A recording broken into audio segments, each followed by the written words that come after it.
Major holiday travel impacts from an atmospheric river event that is going to keep the pipeline of precipitation going deep into next week. We're going to break this apart into two separate alerts. The first one is going to be Sunday, Monday, and Tuesday with the weather impact alert. That's really the time frame that we see the bigger rain totals starting to come in. Also, the point at which Sierra rain turns into Sierra snow with a lot of changing conditions in the high country. Next up is going to be the second of the weather impact alert. That'll be Christmas Eve, Christmas Day, major travel impacts for the Sierra. The valley is going to be cooler with wet travel. As far as the rain totals, they go down just a little bit, but the accumulated impacts from all of that wet weather is going to be building throughout the region. Futurecast model on the short term showing us a wet Friday afternoon, mainly rain for the Sierra. You can see how some of that warmer air turns that snow over to rain for the higher elevations. Sunday morning, not a terrible day to get out and do some things, but then the next bigger wave of moisture starts to move in. You can see the positioning is going to be right through Central California. Again, mostly rain in the Sierra before it starts to turn over to snow by the time we get into our Sunday, Monday timeframe. But in that time period here, we're going to have the potential for excessive rainfall right through the Central Valley, mostly through the Sacramento Valley, through the northern San Joaquin Valley and the foothills. But that sets the stage for accumulated rainfall, causing problems, especially downstream when you talk about rain in the mountains and not snow. By the time we get into Sunday, bigger rainfall totals starting to build. Then Monday, we see colder air working in. We have the potential to build that snowpack starting Monday into Tuesday. But again, we get another pulse of that rain coming in during the day on Tuesday, lingering into Wednesday and Thursday, at which point in the mountains, Wednesday into Thursday, we have major travel impacts. All of that spreads through Southern California. So no matter where you're traveling in California over the holidays, it's going to be messy travel for sure, especially in the high country where we're expecting anywhere from 25 to 60 inches of snow. In the valley, anywhere from 2 to 3 inches in Modesto to about 4 to 6 in Sacramento and up to 6 to 8 in Redding. Those are just rough estimates, but the 8 to 14-day weather hazard outlook puts us right there in the moderate range throughout the valley for heavy rain and a slight to moderate risk there for the Sierra of heavy snow coming in. Day by day, we'll continue to pinpoint some of these numbers and the risk level. Highs for our Friday in the 40s for the Sierra, close to 50 for the foothills. We'll see that pretty much region-wide, pretty uniform temperature pattern here. We've got 50s and 60s along the coast and pretty much that throughout the valley as well. The Bay Area looking at 50s, areas of rain, as well as for the Delta and the coastal valley communities. Northwest coast, it's a rainy one for us with highs in the 50s, 50s in the valley, and we'll take that through the capital region. Not a particularly cool forecast yet. That colder air works in by the time we get into Sunday, into Monday, and we'll continue to stay kind of in that cooler pocket of air leading into next week. Just in time for the holiday travel weather impact alert. It starts off Sunday, takes us all the way through Christmas Day. Lingering showers into the weekend. Hi, everyone. I'm meteorologist Evan Noorani in San Diego. We are leading into the holiday weekend with dry skies, but we do have some wet weather on the horizon for Christmas Eve and Christmas Day themselves. Otherwise, though, a fantastic weekend that we are approaching here. Early this morning, we had a dense fog advisory. Didn't really lead to much in terms of actual limited visibility. We had some haze out there, but otherwise, things have been actually looking really nice over the last several hours, leading to some blue skies out by our coastline. It's a welcome sight after Monday, Tuesday, and Wednesday, where we did have quite a bit of that fog out there. All right, high temperatures this afternoon are not going to be quite as warm as they were for the last couple of days, and especially when we look at yesterday. I mean, yesterday was the standout hottest day in some cases of the month so far. We broke many records.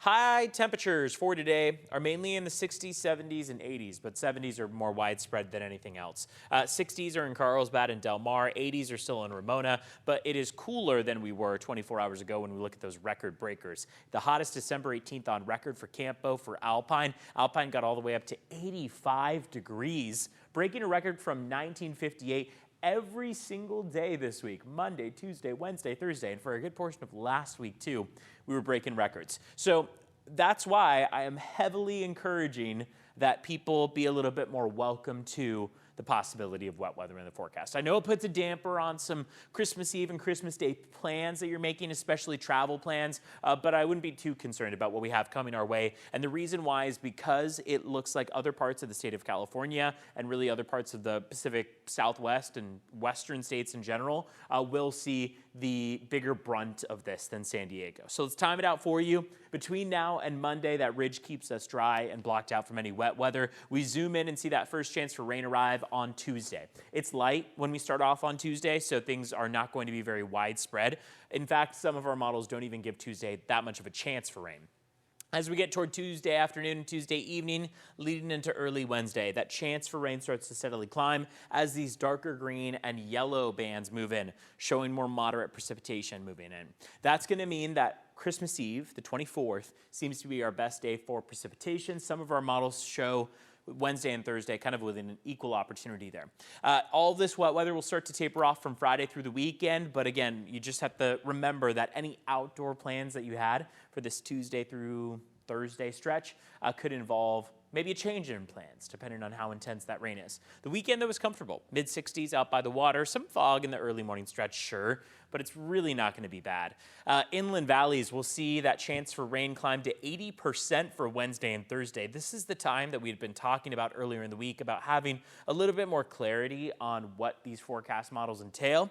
We're getting that clarity. Tuesday, very low chance for rain. Seems like it'll be a lot more scattered and a lot lighter in nature, maybe a few hundredths of an inch up to a tenth of an inch perhaps. Wednesday, Thursday, a little bit heavier, multiple tenths of an inch. And by the end of it, all that wet weather will start to clear out by the time we get to about, I'd say, Friday, Saturday time frame. Mountains and deserts are very pleasant over the weekend, widespread 70s. They will cool down quite a bit to the 50s, so enjoy the 70s. And 80s turn over to 70s and 60s for the deserts. Have a great weekend, everyone.